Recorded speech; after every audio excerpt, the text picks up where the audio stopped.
12 की बुक के इतिहास का चैप्टर 12 औपनिवेशिक शहर, नगरीकरण, नगर योजना तथा स्थापत्य। इस चैप्टर में हम देख रहे थे कि नगरीकरण की प्रक्रिया औपनिवेशिक काल में किस प्रकार हुई और नगरीकरण की प्रक्रिया के फलस्वरूप भारत में किन किन नगरों की स्थापना और विकास हुआ। तो इस क्रम में हम लोगों ने मद्रास नगर की स्थापना और उसके विकास की प्रक्रिया को देखा। इसके पिछले जो वीडियो था उसमें हम कलकत्ता शहर की बात कर रहे थे और आज का जो वीडियो है वो बम्बई शहर के बारे में है, जो कि आज मुंबई शहर के नाम से जाना जाता है। तो आज के वीडियो में हम ये देखने का प्रयास करेंगे कि बम्बई शहर कैसे अस्तित्व में आया, कैसे इस नगर का जन्म हुआ, कैसे इस नगर का विकास हुआ। तो चलिए वीडियो स्टार्ट करते हैं।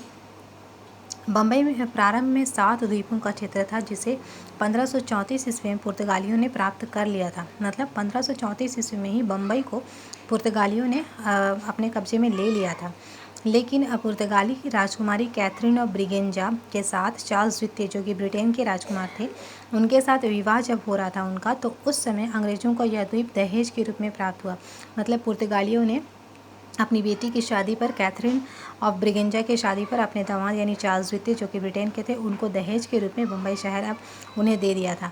अब 1668 ईस्वी में चार्ल्स ने मात्र 10 पाउंड वार्षिक किराए पर इसे ईस्ट इंडिया कंपनी को दे दिया। ये वही ईस्ट इंडिया कंपनी थी जो भारत में 1600 ईस्वी में आई थी व्यापार के उद्देश्य से।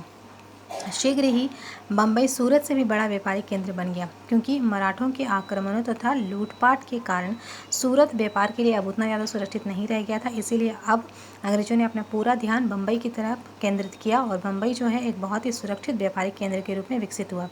1687 ईस्वी में सूरत के स्थान पर बम्बई को कंपनी ने अपना केंद्र बनाया। अब हम देखेंगे कि बम्बई नगर का क्रमिक विकास किस प्रकार हुआ। जैसे जैसे आबादी बढ़ती गई, इन 7 द्वीपों यानी टापुओं को आपस में जोड़ दिया गया ताकि ज़्यादा जगह पैदा की जा सके। इस प्रकार ये 7 द्वीप आपस में जुड़कर एक विशाल शहर के रूप में अस्तित्व में आई। बम्बई शहर जो है भारत की वाणिज्यिक राजधानी बनी। पश्चिमी तट का प्रमुख बंदरगाह होने के कारण यह नगर अंतर्राष्ट्रीय व्यापार का केंद्र बन गया। 19वीं शताब्दी के अंत तक भारत का लगभग आधा आयात और निर्यात बम्बई से ही होता था। अफीम इस व्यापार की एक अत्यंत महत्वपूर्ण वस्तु थी, जिसे अंग्रेजी कंपनी चीन को निर्यात करती थी। भारतीय व्यापारियों तथा मध्यस्थों ने अफीम के इस व्यापार में भागीदारी करके मालवा, राजस्थान, सिंध जैसे अफीम उत्पादक क्षेत्रों की अर्थव्यवस्था को बम्बई की अर्थव्यवस्था से जोड़ा। यह व्यापार इनके लिए काफ़ी लाभकारी सिद्ध हुआ और इससे भारतीय पूंजीपति वर्ग का विकास हुआ। बम्बई में इस पूंजीपति वर्ग में सम्मिलित थे पारसी, मारवाड़ी, कोंकणी, मुसलमान, गुजराती, बनिए, बोहरा, यहूदी और आर्मीनी। ये सभी व्यापारिक वर्ग थे, ये पूंजीपति वर्ग थे जिनका अस्तित्व भारत में आया जब बम्बई का विकास हुआ। जैसे कि हमें आजकल से पता है कि 1861 ईस्वी में अमेरिका का गृह युद्ध प्रारंभ हुआ, तो अंतर्राष्ट्रीय बाजारों में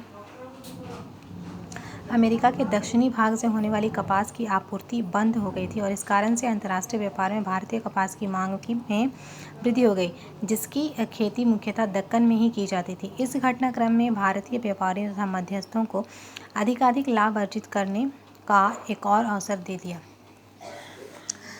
अब क्या हुआ कि 1869 ईस्वी में स्वेज नहर को व्यापार के लिए खोल दिया गया। इससे अंतर्राष्ट्रीय बाजार के साथ बम्बई का जुड़ाव और अधिक मजबूत हो गया। यानी कि जब स्वेज नहर खुला और उस समय बम्बई को एक व्यापारिक केंद्र के रूप में अंग्रेज़ों ने विकसित कर लिया था, तो इसका पूरा फ़ायदा अब अंग्रेज़ों को मिलने लगा। भारतीय व्यापारियों और सरकार ने इस अवसर को बम्बई को अर्ब प्राइम इन इंडीज़ घोषित कर दिया। यह एक लैटिन उक्ति जिसका अर्थ होता है भारत का सबसे महत्वपूर्ण नगर। तो इस तरह से हम देख रहे हैं बम्बई को व्यापारिक केंद्र बनाने के बाद अंग्रेज़ों को कितना ज़्यादा लाभ मिलने लगा है। 19वीं शताब्दी के उत्तरार्ध तक भारतीय व्यापारी बम्बई में नए नए उपक्रमों और उद्योगों में अपनी पूंजी लगा रहे थे, जैसे सूती वस्त्र उद्योग। इन्होंने बम्बई में निर्माण गतिविधियों को भी काफ़ी संरक्षण प्रदान कर दिया था। कलकत्ता में जहाँ कंपनी ने नगर नियोजन की साम्राज्यवादी भावनाओं के अनुसार क्रियान्वित किया था, वहीं बम्बई को इस भावना को भव्य इमारतों के निर्माण के द्वारा व्यक्त करने का प्रयास किया। मतलब बम्बई में उन्होंने भव्य इमारतों का निर्माण किया ताकि वो उनके औपनिवेशिक शक्ति को प्रदर्शित कर सकें। इस क्रम में उन्होंने बहुत सारे किले, शासकीय कार्यालय, शैक्षणिक संस्थान, धार्मिक इमारतें, स्मारक, व्यावसायिक इमारत इत्यादि का निर्माण कराया ताकि ये उनकी शक्ति को प्रदर्शित कर सकें।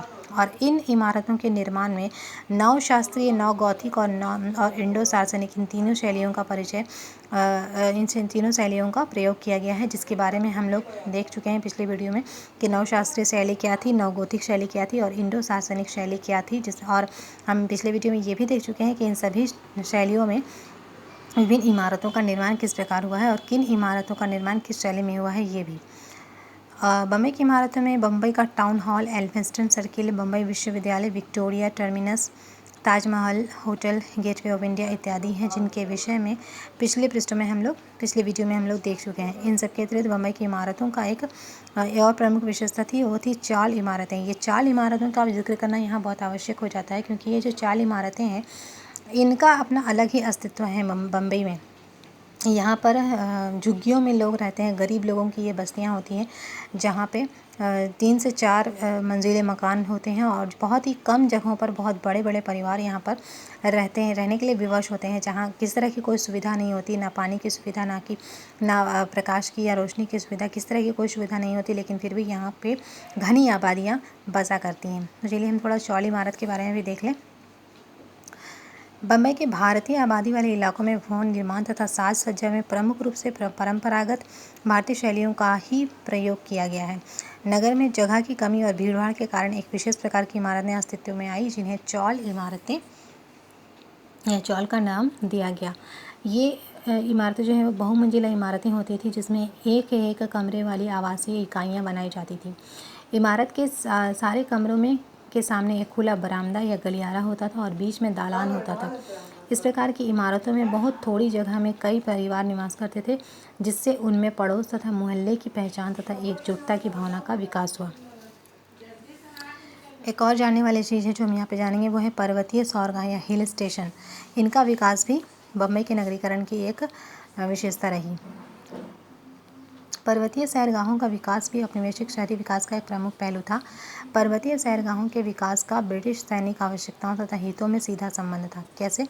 1815 से 16 ईस्वी के गोरखा युद्ध के दौरान कंपनी द्वारा शिमला, जो कि वर्तमान में शिमला कहलाता है, की स्थापना की गई। और जो चौथा आंग्ल मराठा युद्ध था, जो 1818 ईस्वी में हुआ, उसके कारण कंपनी ने माउंट आबू में बहुत ज़्यादा अपनी रुचि दिखाई थी, और जबकि दार्जिलिंग में 1835 ईस्वी में सिक्किम के शासकों से कंपनी ने उसे छीन लिया था। ये हिल स्टेशन सैनिकों को ठहराने, सीमा क्षेत्र की चौकसी करने और शत्रु शासकों के विरुद्ध आक्रमण करने इत्यादि कारणों से ये सामरिक दृष्टिकोण से बहुत ही महत्वपूर्ण थे। अंग्रेजों का भारत में पर्वतीय स्थलों का विकास करने का एक और उद्देश्य यह भी था कि इस उपमहाद्वीप में उन यूरोपीय बीमार लोगों के लिए सैनिटोरियम बनाए जाएं, जो इस देश की गर्मी और रोगों से मुक्त होकर पुनः स्वस्थ हो सकें। जैसे कि पिछले वीडियो में भी मैंने जिक्र किया था कि यहाँ की जो उष्णकटिबंधीय जलवायु है, उसे अंग्रेज हमेशा ही स्वास्थ्य के लिए हानिकारक मानते आए थे, और इस कारण जो यूरोपियन यहाँ पर आने के बाद यहाँ की जलवायु के अनुकूलता नहीं बैठा पाते थे, या जलवायु के साथ तालमेल नहीं बिठा पाते थे और बीमार पड़ जाते थे, तो ऐसे लोगों के लिए ये हिल स्टेशन जो है वो सैनिटोरियम का काम करते थे, जहाँ ये बीमार यूरोपियन जाते थे, कुछ समय वहाँ व्यतीत करते थे और फिर से स्वस्थ होकर लौटते थे। 1817 से 21 ईस्वी के काल में देश में जब हैजे की बीमारी फैली थी, तो अंग्रेज इन विपत्तियों से बचने के लिए पर्वतीय स्थलों में जाकर रहने लगे थे, और 1830 ईस्वी के दशक के पश्चात यूरोपियनों को उन पर्वतीय स्थलों का ज्ञान हो गया, जहाँ की जलवायु बहुत अच्छी थी और जो बीमारियों के इलाज के लिए अनुकूल थी। यह भी कहा जाता था कि पर्वतीय स्थल अंग्रेजों के मनोरंजन के लिए भी बहुत उपयुक्त थे। वहाँ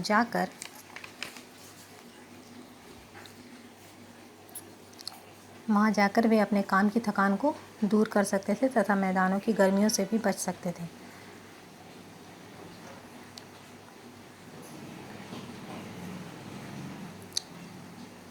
तो आज की वीडियो में हम लोग इतना ही रखते हैं। इस वीडियो में हम लोगों ने देखा कि बम्बई शहर की स्थापना कैसे हुई, इसका जन्म कैसे हुआ और इसके विकास की प्रक्रिया कैसी रही।